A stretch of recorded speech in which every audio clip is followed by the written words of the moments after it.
Hi, welcome to the Athena in the Well podcast. This is Joy Bertrand, your host. Over the next couple of months, we're going to be retooling the podcast with the intent of hopefully getting back to a rhythm of weekly episodes. In the meantime, we're going to be talking about real life jury trials, interviewing actual jurors, and talking about trials that are in the headline. The one thing that trial lawyers do not get enough of in their training is learning from real people who served as jurors in real trials. So I'm super excited to share these interviews with you. For trial lawyers and regular people, current events are offering a lot of, how to say this with kindness, teaching moments about how trials run and the massive amount of work that goes into bringing them before the jury. We're going to be taking some of those teaching moments, and it really feels like we have an infinite amount lately, and learn together. I'm so thrilled to share this new content with you. Enjoy. So it is Wednesday, March 27, 2024, and talking with me today is Kate Mooring, who I'll disclose is my husband's sister. And what's cool about Kate is somehow, even though she's the daughter of a lawyer and the sister of a lawyer and the sister-in-law of a lawyer, she somehow managed to get on a Cook County jury. And she's here to talk with us today about her jury experience in terms of what the lawyers did, not so much the legal parts of the case. And we'll talk a little bit about that, but just more what she observed about the lawyers, because that's what we don't get a lot of feedback about and what I think is so important. So Kate's here very generously to kind of help teach us all what we could be doing better. Kate, thank you for talking with me and taking time out of your Arizona vacation to talk with me about this trial. You just served in this trial like the past year, right? Yes. It was around October. And I got this summons and I was like, oh, okay, whatever. I always get these. And then I had to call in and they said A through M show up. Everybody else will find another time for you to show up. And I was like, okay, well, I'll go. And they all went in the jury room and were waiting around and sitting around. And all of a sudden they called us all. Actually, no, they didn't call us till after lunch. So I was a little annoyed because I was like, I got here at 10 and you're not going to call me till like 1 now. Okay. Well, that's a common complaint that jurors have, is that there's so much hurry up and wait.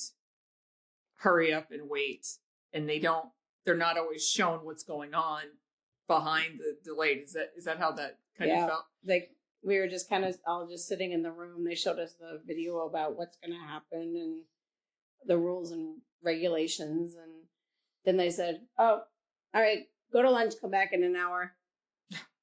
I was like, well, why didn't I just show up at noon instead of showing up at 10? Yeah, no kidding. I've actually wondered that because it seems like very few courts really have their act together before 10 or noon just because of their calendars. And this is Cook County. This is Chicago. So I can imagine this was a busy jury assembly with lots of people coming in. There was a lot of us in the room. Yeah. And they gave us a number and it turned out we all had the same number. You just I don't know why they even gave numbers. Yeah, it was just the short straw, really. Yeah.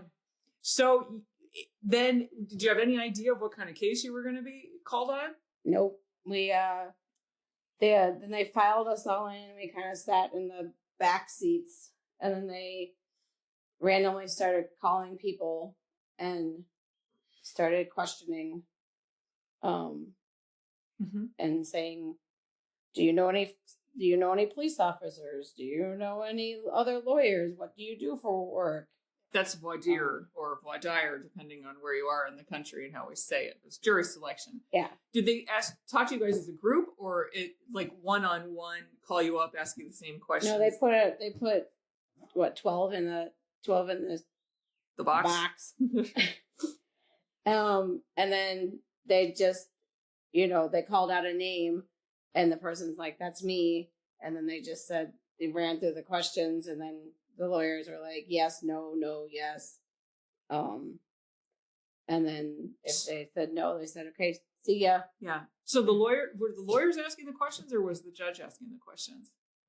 They both kind of were. Okay. I think the judge was doing it more, but the lawyers could chime in. Okay. Were the lawyers ever given an opportunity to just get up and talk to the group? They didn't until they had a jury. Oh, okay. So we'll state that would have been opening statements. Yeah. But it sounds like the jurors or the lawyers, when they were talking to the jury, were only asking yes or no questions. Right. Or they were like, what do you do? Have you ever had any experience with this? Have you ever had any experience with violent crimes against you, against your family? Because this was a criminal case. It was a criminal case. And it was an assault on an officer? Yes. Is that a good summary? Yeah. Okay. And so they just ran through the questions and, various people. And they're like, oh, have you ever done this before? Where are you from? What's your family like? Just kind of giving all that background stuff. And then depending on the answers, the judges, or not the judges, the lawyers were like, yes, no, bounce them. Oh, right there. Yeah. They vote for the people right there. Oh my gosh. That's totally not how we do things in other jurisdictions, because we don't want the jurors to know who's voting up or down. No, the lawyers were bouncing people. Right. Yeah. Right. Yeah, a lot of lawyers don't want the jurors to know who might strike them. For cause, it's a little different, but even then, because we don't want the jurors to take it personally. So usually they wait till the end and we just strike them. But this is amazing that they do it in real time. They were like, wow. Okay, yeah, you can go. You can go. You could go. And then the other jurors are realizing what they need to do to get off the panel. Well, that's why I kept sitting there trying to figure out how to get out. I couldn't think of any answers. Why did you want to get out of jury duty? Because I didn't want to have to stay. It's a time-consuming thing, right? And it was a time when I had a lot to do at work.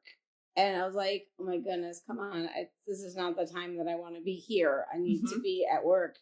Yeah. Well, that's how most people feel. I mean, it's a big interruption in someone's life to get called for jury duty. And I don't think, other than trial lawyers, I don't think anyone is excited to get a jury summons. When a trial lawyer gets a jury summons, I'm not kidding. Like, we're giddy. Because we don't get an opportunity to have that perspective of a trial very often. And even to sit through voir dire for lawyers is super helpful, because you're in a different role then, and you're like, I don't like how he's asking questions, and why is he picking on that lady? And and when you're a lawyer, you're seeing it through a different lens. So this is super helpful. Oh my God, that would totally freak me out if they're like up or down right there. Man, that's what I remember them doing. Yeah. I don't remember them being like, okay, thank you. Next 12. Yeah. Okay, thank you. I mean, oh my gosh. Or maybe they did. Maybe they did it the other way. Maybe they were like, okay. And they went through the 12 and then they were like, okay, thanks, go have a seat. And then they were like, James, Fred, Joe, Jim, James, Jelly, whatever, you all can go. Okay. I mean, they might have done it that way. They basically did it with everybody else in the room. Yeah. And they were like, okay, thank you for your service. Go wait in the hallway. Did they ask, I know a little bit about the case. Did they ask about mental health experience or family members? Okay, well, so that did come up. They said it was like they asked more about the violence and like what your perspective was on having either been a victim of violence or somebody in your family being a victim of violence or any of those things. They didn't really, I don't think they really talked about much about the mental health. Which is interesting. Like, that's the biggest defense they had here. Yeah. And it didn't come up. I don't know if that was because the juror kept, or the judge kept it out, or maybe. I don't remember. Okay. I don't remember asking that. But the number of people who've had it either on themselves or their family members and multiple times, I was just like, geez Louise. That's so true though. And it's interesting to hear people talk, and it's stunning how open people sometimes can be. A lot of people were very open, and I was just like, yeah, geez. When someone was open and sharing something that probably was very traumatic for them, how did the lawyers handle someone sharing something really personal? They seemed pretty empathetic. They were like, oh, I'm so sorry to hear that, Did you believe them? Some of them I did, some of them I didn't. I believe the judge more than I believed any of the lawyers. Yeah. Yeah. That she was actually pretty genuine with her The judge. compassion. Yeah. And then they had weeded those people out, and then they called the next group, and Mhm. I got in the next group, and I was like, oh, I wanted to go home. That was your opportunity to talk yourself out of it. Yeah, well, they didn't ask if anybody in my family was a lawyer. I am shocked. They didn't? That is like top of my Well, I questions. might have mentioned it. I might have been, oh yeah, my brother's a lawyer, my dad was a lawyer, and then they're like, yeah, okay. And they didn't bounce me. Oh, I would have. Because I was trying to get out by saying that. Right, no kidding. I would have a lot of follow-up for someone that came from a family of lawyers, especially since your brother is a trial lawyer, like tries 5-6 juries within 8 months or 18 months. That's a lot. So you've got someone who does this day in, day out, and they lose the opportunity to learn from you. Like they just kind of jump over it. Yep. At just this jury selection stage, even before you are seated for the actual trial, at this jury selection stage, what are your takes on the lawyers at this point? Have you formed any opinions about them? The state's attorneys ones, I was like, oh, they're very formal. They had like, they were very dressed in their suits, and they're very well pressed suits. The woman had like a very nice suit on with her skirt and everything, and they were very much more rigid and formal looking to me than the other side. The defense lawyers? Yeah. He reminded me actually a lot of my brother. Not what as I imagine he would look like in a courtroom. Well, but I make sure he leaves looking good. I'm not responsible for him once he gets in the courtroom. So do you mean like the guy was just not pressed, or he just was more casual? I think he was just more casual. Like he was just like, hey, I'm going to play up to these guys. I'm going to get them on, I'm going to pull the friendlier side than the more very rigid side. Did you feel like he was pulling something, or was that him? I just think it was him. Okay, so it wasn't trying to but it just, it seemed like he was either more comfortable with this case than the other side was, or it's just his personality. Like, I think that's what I saw more was the personality. I was like, I feel like he seems a lot like my brother. Yeah. Which is, I mean, to be clear, that is a compliment. Tom is an exceptional trial lawyer, and I've seen him in several trials, and he's definitely top tier. Yeah. But he is very relaxed talking to people. That's just his nature. You can tell that's not an affect. He didn't have a tie on. The defense lawyer wasn't wearing a tie? Not that I remember. He had a dress shirt on, and then when we got in, he didn't even have his jacket on. Okay. And then he put the jacket on, but I don't recall him wearing a tie. Through the whole trial? Yeah. Oh. And a lot of it, when he was talking to us, he had his sleeves all rolled up. He didn't have his jacket on then either? Wow. I also practice mostly in federal court. I cannot imagine that flying in federal court. But it shows that guy's super comfortable in the well. Like, I mean, nobody said anything about him. Sleeves rolled up, ready to work. I mean. Mm-hmm. How about your developing relationship with the other jurors at that point? Have you guys, just in the jury selections, you're sitting in that box and sitting in the gallery, which is those back benches. Right. Are you guys starting to connect? We didn't at first. I think it wasn't until we kind of got impaneled that we kind of, started. I mean, when we were in the big room, we might have started chatting with each other a little bit. But it was very quiet in the jury waiting room. Like everybody was kind of just like, they're all kind of doing their own thing and like reading a book or looking at their computers or like, bored out of their minds waiting for something to happen. Drinking bad coffee. Yeah. And drinking bad coffee, eating whatever was in the vending machines. Yeah, no, for real. I mean, this is the reality for jurors. Kind of hanging out.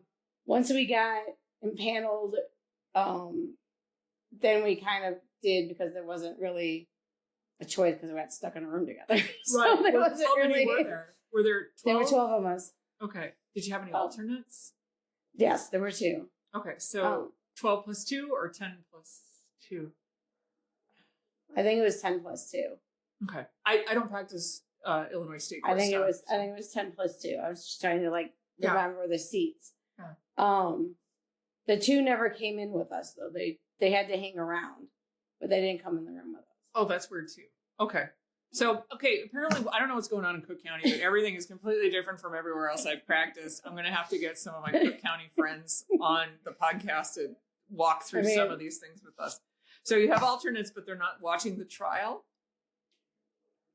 I don't think they might have been sitting in the gallery, but they didn't come. Like they weren't sitting with us. Oh, that is so weird. Okay. Well, yeah, because I don't remember them being in the room with us. By the time you got selected, this sounds like a weird question because I know no one really wants to do this, but by the time you got selected, did you feel like this was a process you wanted to be part of? I don't know if it was something I wanted to be a part of because I did want to be at work instead. But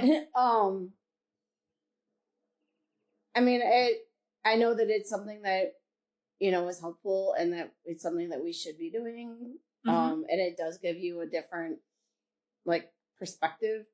Yeah. Of like what happens in a courtroom because, I only ever really watch it on TV and unless you've been, having to be in one for yourself, it's a different perspective and it's actually rather daunting. It's daunting. Can you say more about that? It's like, to me, like you're going, like they herd you in like you're a bunch of cattle and you all have to just sit there in this, like, because I think there were like 24 or something of us. Like there were a lot of us. Because we filled that jury waiting room. Like there were, I mean, there was space, but there was a lot of us in there.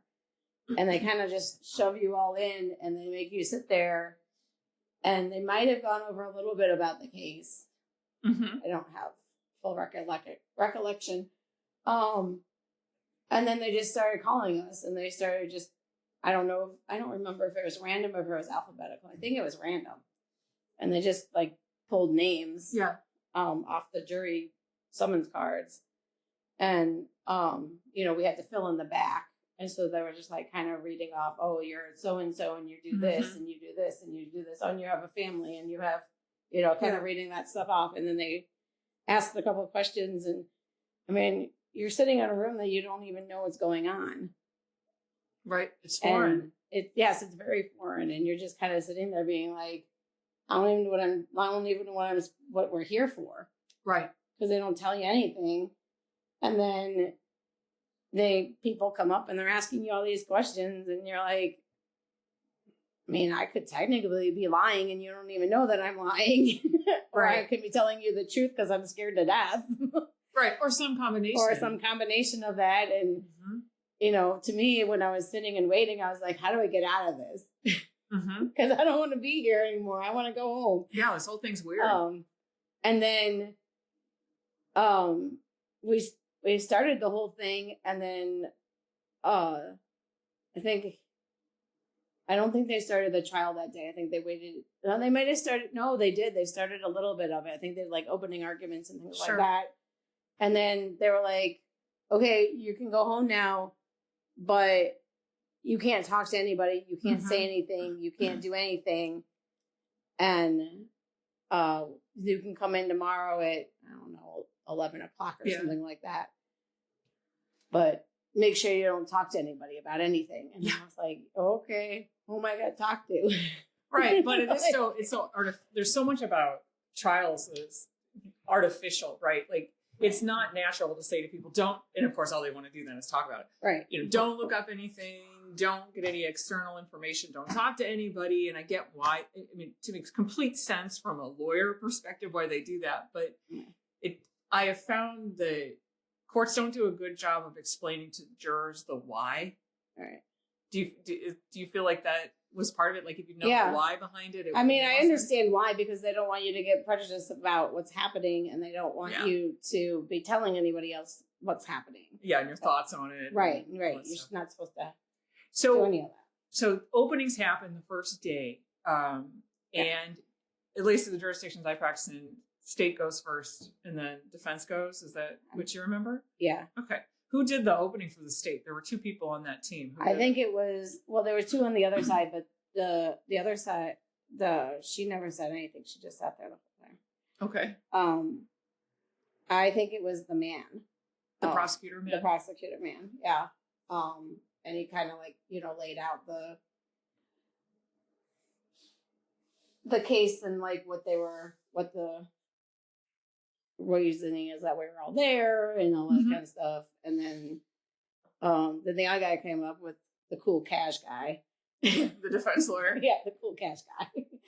And he's like, here, you see, this is, and I was like, oh my God, you're my brother. Yeah. Like, so he's telling a story. Yeah. And the other one was just like reading the facts. Right. And it was I think he might have actually he might have been like, this is why, and he had like a PowerPoint on the defense lawyer? Okay. No, the prosecutor had a PowerPoint? Yeah, he had a PowerPoint like, this is the allegation. This is why. God. This is the, and these are the 3, and I was like, I think I just tuned you out. You just, and I'll just note that, I'll note for the record, Kate is rolling her eyes as she says, I think I just tuned you out. I'll tell you, like, anytime I see a PowerPoint come up, my initial response that might have been like the next day, but still. Okay. I was just like, when you put the PowerPoint up, you're done. I'm done. I don't even hear you anymore. Wow. What about the defense lawyer? How'd you feel about him while he's giving his opening? You said he's like your brother, which he's a great storyteller. I mean, he seemed like a good storyteller. He seemed very confident with what he had to say, and seemed to he wasn't as regimented. The other one seemed very regimented and like, this is I'm in trial, I have to look like this. Right. And this guy was like, I'm in trial, but I need to connect with these people. Yeah. Yeah. And this is how I'm going to connect with these people. And he, so he was very much like more of a storyteller than just like saying, I mean, he stated the facts and he did all that stuff, but he was just, the approach to it was way more laid back. Sounds like, and way more connecting. Yeah. And it sounds like, did he have any props at all in his opening? I don't think he did. You just I don't remember. I only remember him just talking. I don't remember him having anything. Sure. Like, I don't remember any PowerPoints or anything like that. I mean, he kind of was just wandering around and talking to us. Wandering around. He's a roamer? Okay. He's a roamer. Like this. Yeah. I have a colleague I've tried cases with that I swear he's like a caged tiger in a well. You cannot. He didn't wander too much. I mean, he didn't have very much space. The courtroom was not very big. So he only had like this little section in the middle because we are over here and then the desk's over to the backside, and then there was like a podium to the left and then the judges to the right from where I was sitting in the jury box. So he didn't have like a ton of room to roam. Like he didn't. Right. It wasn't very big. But yeah, he kind of was just like, he'd walk back and forth and he'd walk towards us a little bit and he'd walk back and like. Did you feel like he was doing it intentionally, or was he just kind of a walk and talk like your brother is? It might have been a combination of both. Okay. Like that he was trying to connect to us, but he also was just, this is just what he does. Like he's not the kind, I mean, there were times that he did go stand behind the podium, but you could tell that he was not nearly as comfortable standing there as he was like kind of roaming around. He's like standing there and he's doing what he has to do, but he's just kind of like, you could tell, it's like seeing his body language. So he's like, oh my God, this is torture to me. Just stand behind. I'm the same way. I can't stand here anymore. I hate being tethered to that podium. So when you're going home that first night, after you've been selected and they've done openings, do you feel, I don't like asking yes or no, but it will warm you up. Do you feel committed to the case, like getting the case right at that point? Even if you're maybe not decided on who might have the stronger case? Like, do you feel committed to the case? I think I was still trying to process all of it because there's a lot of information at one time. And, you know, you can kind of take notes, but it's like, they kind of go fast sometimes too. So you're like, I mean, if I'm going to take notes, I'm going to take notes on like everything. And I'm just like, I can't. Right. can't take it home with me. So how am I supposed to remember like everything that I wrote? So I think I was just trying to go through like what had happened the day. Yeah. And like process everything and kind of be like, okay, so that these people said this and this guy said this. But I wonder why this happened and why did that happen? And did he really do it? Did he not do it? Do I need to make a decision now? Like, what am I doing? How come I have to go back tomorrow? Yeah. I only wanted this to be one day so I could go back to work. Yeah. And what was this? It was like a 2 or 3 day trial. It wasn't. It was long. 2. Okay. It was 2. So actually, before we jump to the next day, the defendant here, from what I understand about the case, had some pretty severe mental illness. Fair? Yeah. How did he present in court? He actually was wearing his prison jumpsuit. He didn't have court clothes? Apparently, we asked about that after the trial was over, and they said that they offered it to him, but he didn't want to. Oh, okay. Yeah, which I thought was weird when I saw him. I was like, why is he wearing that? Like, why is he wearing like a suit? How was the defendant? Was he like, could you tell he was mentally ill as he sat there, other than he chose to wear orange or whatever color they were in? It was like sage green. No, he really didn't engage. Like, I mean, he looked a lot different than like what we had seen in the videos and stuff. Like, I was like, you're sure that's the same guy? Oh, because they probably at least were able to clean and by that time that he was in the courtroom, he'd already gotten his mental needs taken care of. So he'd gotten his therapies and like whatever else he needed taken care of. So by at that point, he was fit for trial. Right, he was shoveled as opposed to disheveled. Right. So he was. He didn't really move. Like, he just basically sat there the whole time. Like, okay. So state went first and put on its evidence, its show. Did you feel like it was a show they were putting on?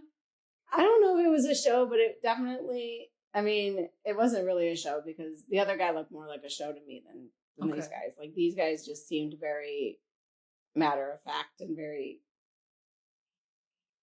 dry. Like, they just didn't like they didn't have any. It's almost like they didn't have any emotions. Yeah, like they just were very. Just, I'm going to state my words and I'm going to be out. Sure. And the other guy kind of tried to make it, at least seemed to me, like they talked to us, but they were more like, felt like they were talking at us and not to us. The prosecutors? Yeah. And you felt like the defense lawyer was talking more to us. To or with you? Yeah. And then maybe it's just the approach that, like, their, internal way that they are. Like, maybe these two are very uptight and the other guy isn't. Like, I mean, I don't, because I know nothing about them. So who the state put on? The cops? 2 cops? The 2 cops. Anyone else? And the park district guy. Okay, just like another kind of. Oh, he was the witness that. He was the one that they had contacted. They might have put on the camp counselor. Okay, so the back story is this guy's panhandling outside of Water Tower Plaza on Michigan Avenue, which is very. It's called the Miracle Mile, the Gold Coast, for a reason. And so it's a pretty Tony area, and this guy was panhandling. There was like a school camp thing, and he had gone down. He was down by the lake where there was a park district camp. Oh, okay. And so he was down by there, and I guess he was known to them down there, and they had been told by the director at the park district that, if he comes around, and he's like getting too close to the kids, you bring everybody in and then you come and you notify me. Okay. And I guess that had happened, and he went out and he was like talking to him, and the guy walked away. The defendant walked away. Yeah. Okay. And he, for some reason, was following him. And then he, at some point, called the cops, and the cops apparently are also known to this person. And so they were walking down towards Michigan Avenue from the lake. Mm-hmm. And then that's where the cops interacted with him most, is on like Michigan Avenue. Got it. And when the prosecutors were talking with their witnesses, their police officers and the park district guy, what vibes, what feelings were you picking up about those interactions between the prosecutors and the police witnesses? And I'll lump the park district guy into that. Still kind of the same thing, that it's just like, here's my question, here's the answer, here's the question, here's the answer. Like, there wasn't really a lot. I mean, there was other like questions to get more information and things, but the first cop seemed very scripted. Okay, scripted. Very scripted. And when the second cop came in, who was her partner at the time, he didn't seem as scripted. Like, he was scripted, but he got tripped up a couple times. Did you feel one cop was more honest than the other? I kind of feel like the second one was. I feel like the first one, like, either that's just the way she is, or somebody was like, here's the answers. Like, say these things. Right. Whereas the other guy was at least trying. Or he didn't remember as well as she did, and he got tripped up a little bit on cross-examination, because the other guys were like, well, she said that, but you said this. Yeah. And he was like, right. How did you find the defense lawyer handled the police? Because I asked because the temptation for a lot of criminal defense lawyers, I'm not casting aspersions on my colleagues, but the temptation is to get almost combative with police witnesses, just because, they're just, it's the nature of their work. And I find a really effective criminal defense lawyer tries to keep it amicable and even friendly. How did you find this guy, given his kind of he didn't comfort level in the courtroom? I don't remember him trying to like push at them too hard. Like he when the second cop kind of tripped himself up, he kind of was like, and he kind of went a little bit into that, like you could see him pushing a little bit more on him, being like, okay, so what else that you're gonna trip up on? Yeah.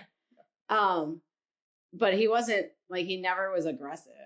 Yeah. He never was like, are you sure? How do you know? How come you said this, but she said that?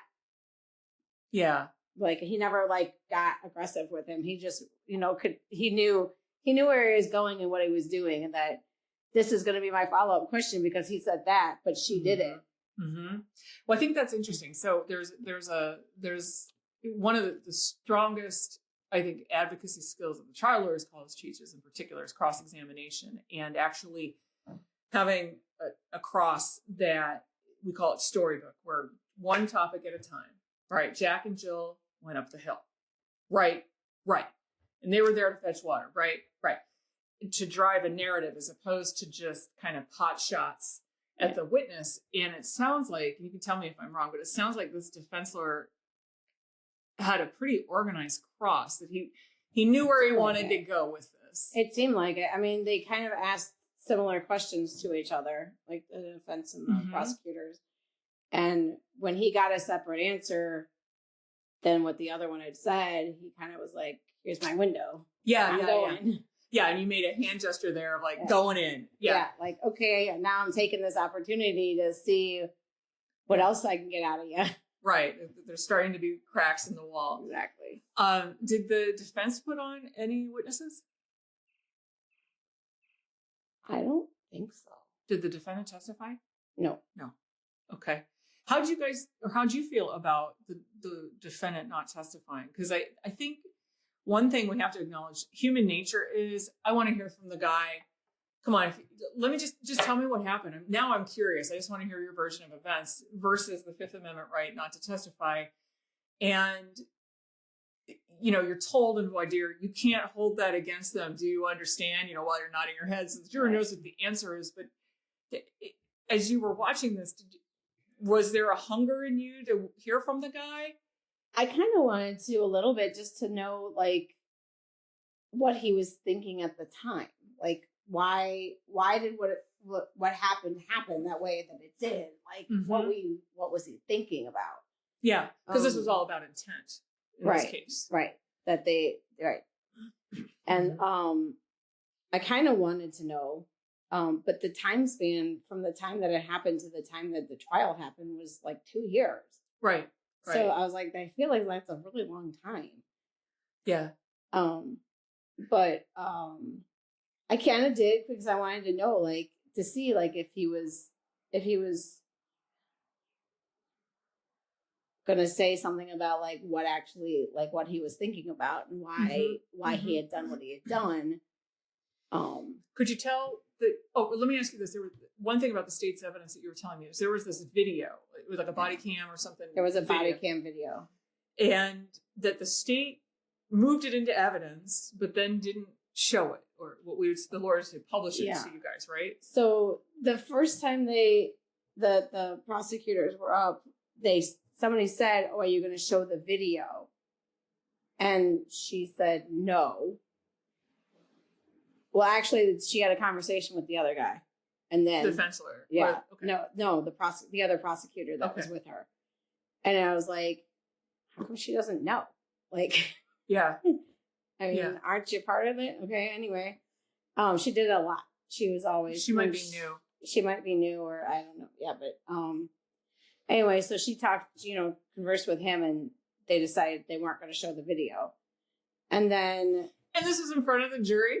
Yeah. So like the human nature is like, now you're like, well, now I want to see it. Like if you just moved it in, now it's like, what's on there that is well, that's exactly what everybody, as soon as we went back to the jury room, we're all like, what's on that video? Yeah. Obviously it's got to be good. What was on that video? And then later they brought it up again and she wanted to show the video, and then they all went and did sidebar, and they were still in the courtroom, but they were like over on the other side from us, so we couldn't see or really hear what they were saying. And then they came back, and it was ruled that they weren't going to show the video. They could only show the audio. They could play the audio. They could play the audio, but they couldn't show the video. Audio unedited, or were there like clips to it? Do you know? I don't know. I'm pretty sure it was probably edited. Okay, because there's something in that video and audio that didn't really want us to know. Who do you think? Who were you getting the feeling didn't want you to see it? I think it was the prosecutors.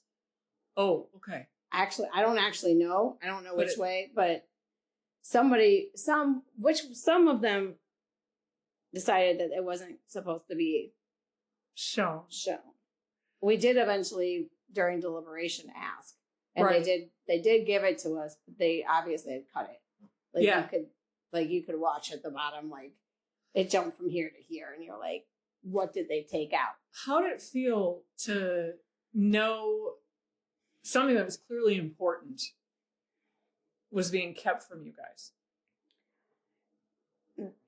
A lot of other people in there were like very adamant, like, we need to see this. We need to see everything. We want everything. And I was like, they're not going to give it to us. Like, they've already said they wouldn't show the video to us. Mm-hmm.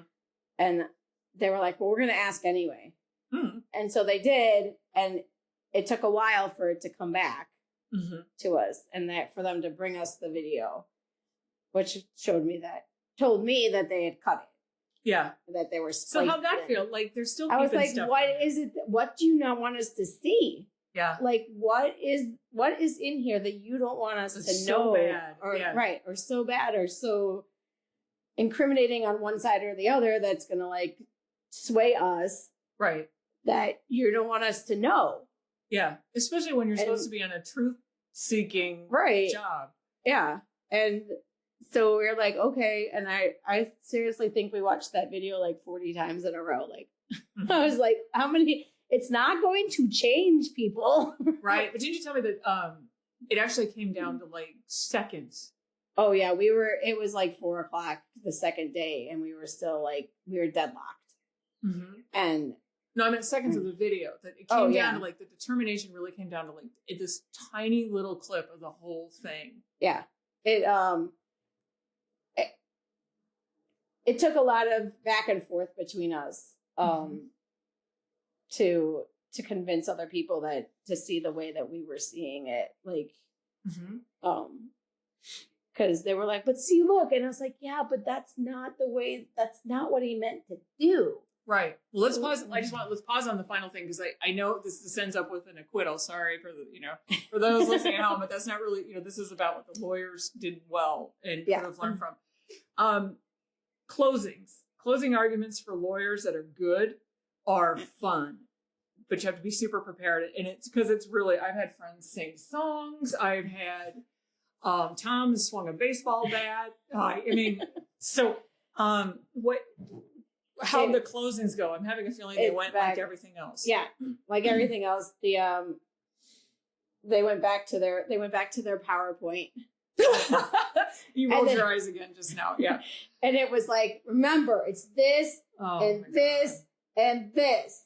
That's what the facts are. Did you feel like they were yelling at you? They weren't. I don't know if they was yelling, but it was very like. Being told. Yeah, being told, like, this is what you should do. Kind of implying dummies. Yeah. Yeah. Or, I mean, in a way we kind of are, because we don't know and we don't do this every day. Yeah. And, in a way, jurors are, because you have to think of us as not knowing what you're doing every day and talking. Sure. Just like, you don't sit there and know other people's professions either every day. I mean, right. Like, oh, that's easy. No. Get into the shoes first and then tell me it's easy. Yeah. But yeah, that side was very much, this is the facts. Here in front of you in black and white on this screen, that's what you need to know. And the other guy, again, defense counsel. Well, guys, you see, this is, and this is, and this is what, but did he really? Did he not? And it's so funny because your body language has completely changed as you're talking about the two. So with the prosecutors, you're very rigid and your hands are making a box in front of you. Because that's how they made me feel. And then the defense lawyer arms are open and your whole body is moving as you're talking, and you're much more that's animated. What he did. At this point, did you trust one set of lawyers over the other?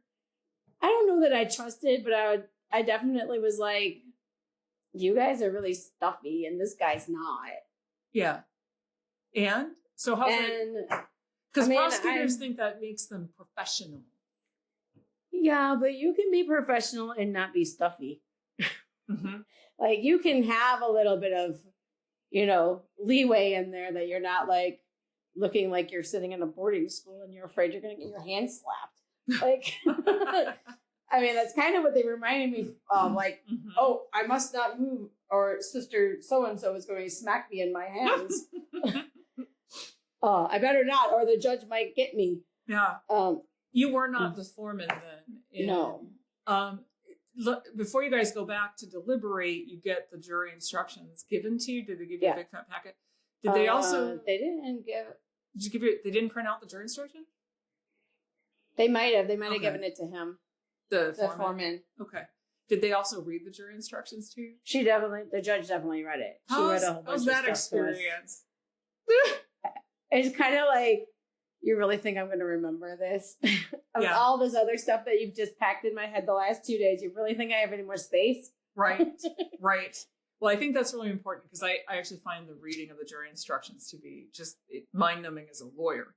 And I can only imagine that a juror who doesn't even know doesn't have the familiarity with the language and the rules and that kind of stuff, and and they're just kind of read in a monotone all the way, and especially when the packet comes out, you're just like, oh, this is going to take forever.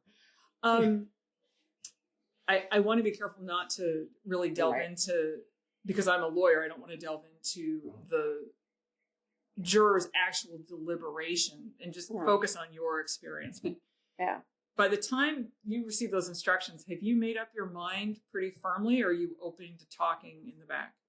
I was open to talking, but I kind of had an idea of like what I thought was was the whole way that we were gonna, like, that I wanted to go. Yeah. Now, your background is in special ed, yes. right?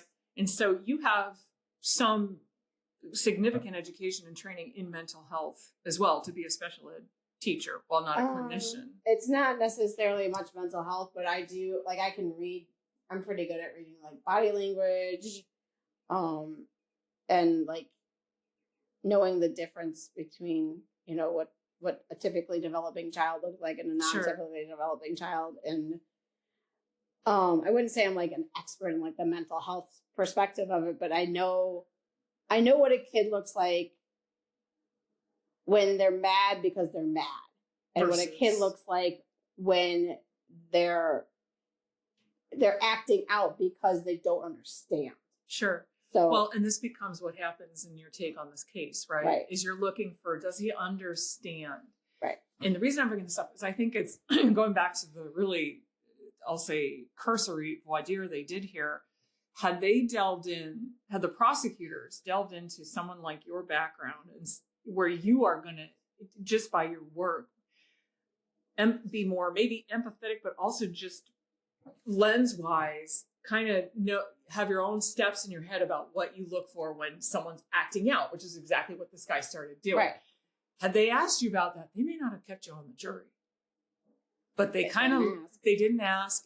You didn't think, you weren't asked to take, and this is all new to you. You're not thinking this is something you should probably know. But then you get the case and you're like, well, if this is my kid in a classroom, he doesn't, you've told me that he didn't understand. He was reactive, and he really didn't appreciate who was accosting him. Right. And that you were able to hold your ground on that. Yeah. There was enough of us that were very firm on our side, and then the other side was very firm on the other side. And it took a lot of the ones of us that were on the one side being like, no, but look at it from this perspective. Mm-hmm. Like, look at it. Yeah. Okay. So yeah, these things happen. Right. But look at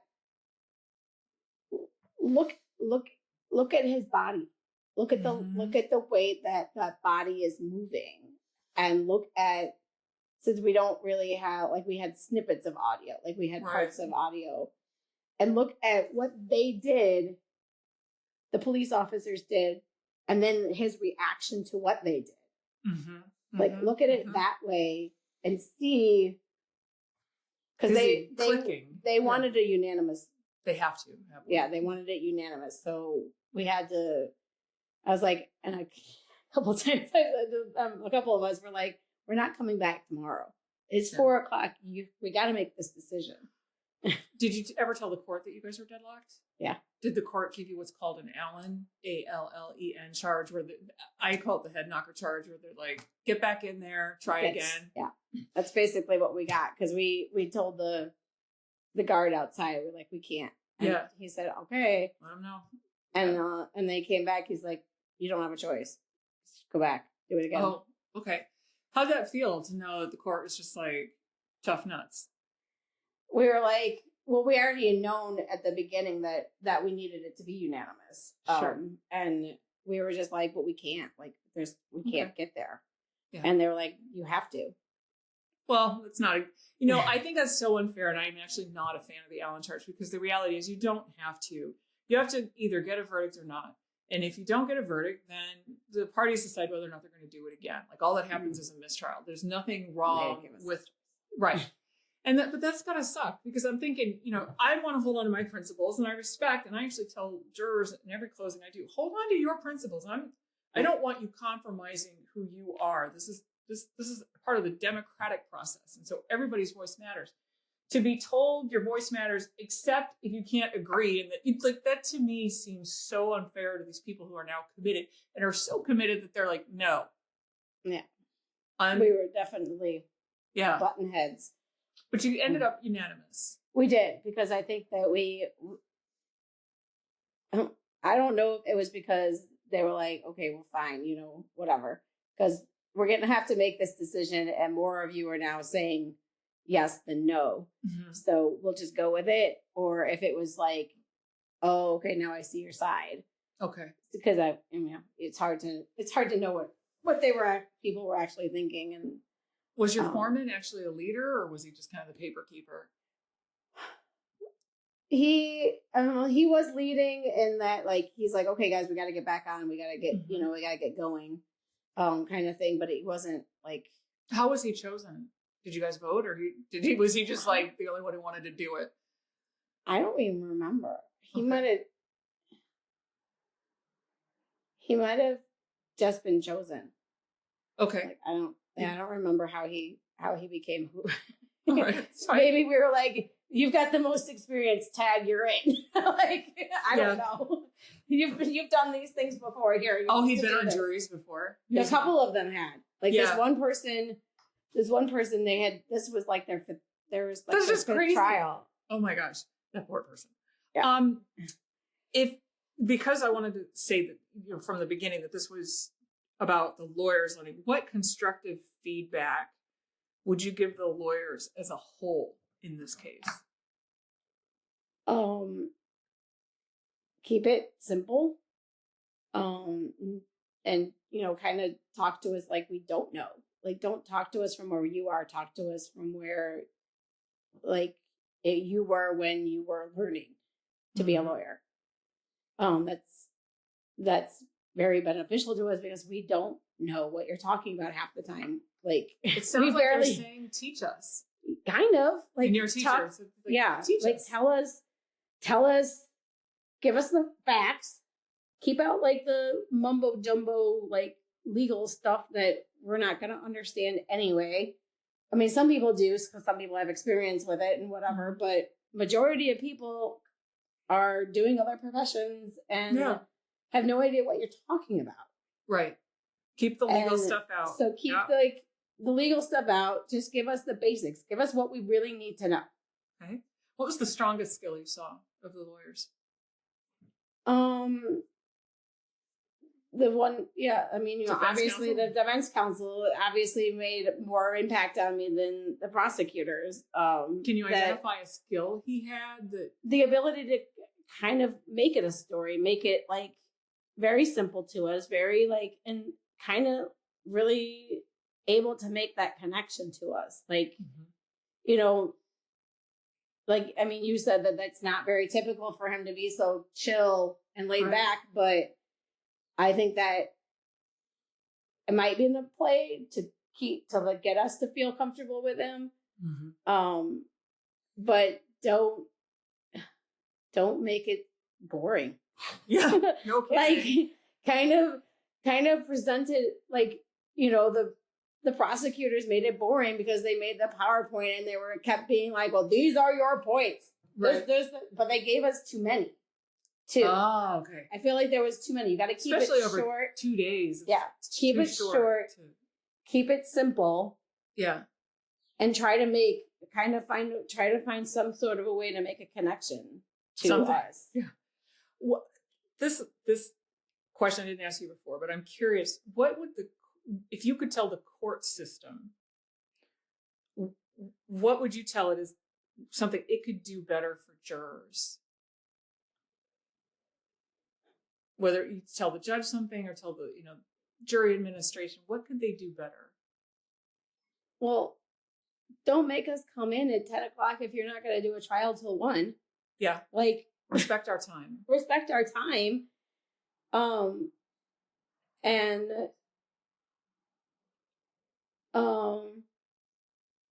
kind of the judge too has to kind of get our confidence too. Like, and she did it. I feel like this judge did a nice job. Like she was very, matter of fact, the way she needed to be, but she also kind of gave us that, like, understanding that, I understand this isn't something you do every day and that this is daunting to you or that this is new to you.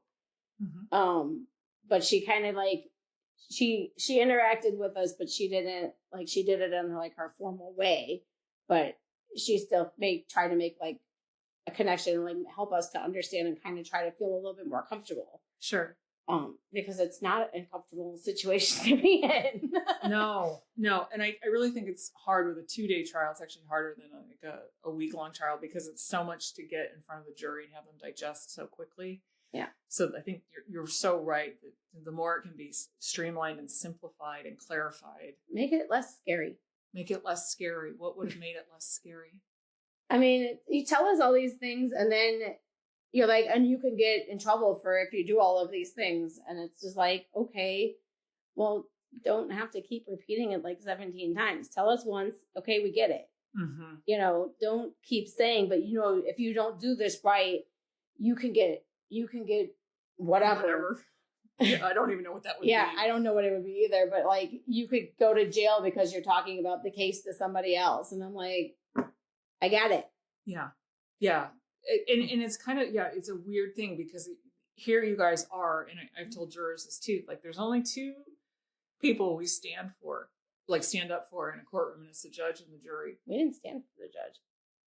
Oh, well, I just don't even know what's going on in Cook County anymore, but we always stand They for the stood judge. for they stood for when jury. The jury So that's came even in. better because you know But what the that judge, says? I don't think we stood for the judge You stand for the because person. she was already in the room. Okay, so you didn't see Yeah, the we lawyers didn't, stand. Because you stand for the people who are in power. Right. And it's part of this whole thing. These aren't formalities. We're standing up for you guys because you're the ones in power. We're honoring you. Us schlep lawyers, no one stands for us. But I think that's so important. You know, you're asking me to do this service. You're asking me to do a noble thing, especially in holding your ground on an acquittal, on an assault on police officer case. That takes a lot of courage. And then to be like, and if you don't follow these rules, bad thing like happen to you. Like it really takes the nobility out of service. And kind of says we don't trust you guys to do your job. Thank you, Kate. Anything else you want to just add to this? But I really appreciate you taking the time, and we need to get to the airport. So I'm gonna cut it off here and just say, Kate, thank you so much, and thank you for your service and for holding fast. It is not easy to do as a juror, and it is frankly one of the most powerful things you can do as just a regular American, to serve on a jury and hold to your truth, because the juries are the last check on corporate and government power. I'm a firm believer in that. So thank you. Thanks so much, Kate. All right, let's get you to the airport.